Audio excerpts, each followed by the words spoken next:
भर्ती होने की बात होती है ना, शांत समय, शांत समय वो वही होता है जब किसी का भी फॉर्म आपके पास ना हो। इनमें से कुछ भर्ती होगा, जैसे फॉर्म की सुनने में आ रहा है, वो एक हॉट टाइम है जब आपने फॉर्म भर दिया, उस टाइम, उस हॉट टाइम में सब लोग पढ़ रहे हैं, सब।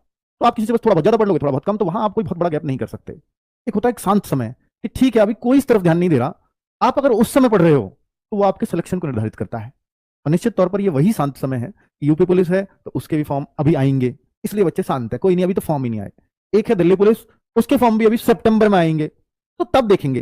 तो जो ये जो एटीट्यूड है ना कि तब देखेंगे कि फॉर्म आते हैं, फिर एग्जाम कब होगा, फिर ये वो सारी चीजें है ना, ये उस बच्चों के लिए ही है कि जिनको एग्जाम में 1 नंबर से चुकना है, 2 नंबर से चुकना है, फाइनल मेरिट में रह जाना है, या फॉर्म भर दिया लंबा एग्जाम में टाइम लगा तो फिर बीच में कुछ और कहीं और ध्यान भटका, फिर वो करने लगे, और फिर लास्ट में कहते हैं सर मैं हर बार फाइनल मेरिट में ही क्यों रह जाता हूँ। भाई फाइनल मेरिट रहने वालों में, और मैंने उन बच्चों का भी इंटरव्यू लिया, फाइनल मेरिट में रहने वालों से भी बहुतों से बात की है, और जो रैंक लाते हैं उन बच्चों से भी बहुतों से बात की है। तो रैंक लाने वाले बच्चे में हमेशा एक ही बात का अंतर मिलेगा, सर मैंने 2 साल पहले आपसे तैयारी शुरू की थी और मैं हर दिन पढ़ रहा हूँ।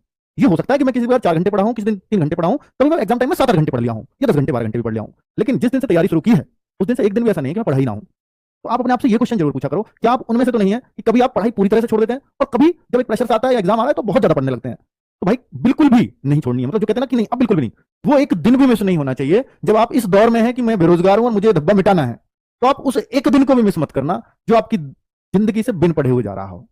ठीक है, तो वही दिन आप ये सोच करके रखना कि यही वो दिन है कि जो शायद मेरे को इस बार भी बेरोजगार रखवा देगा। अगर आप इस तरह की सोच रखते हैं तो निश्चित तौर पर आप वो सफलता ले जाएंगे जो औरों को नहीं मिलती, या सबको नहीं मिलती, मात्र 0.5% बच्चों को मिलती है। 99.5% बच्चा फेल होकर ही लौटता है।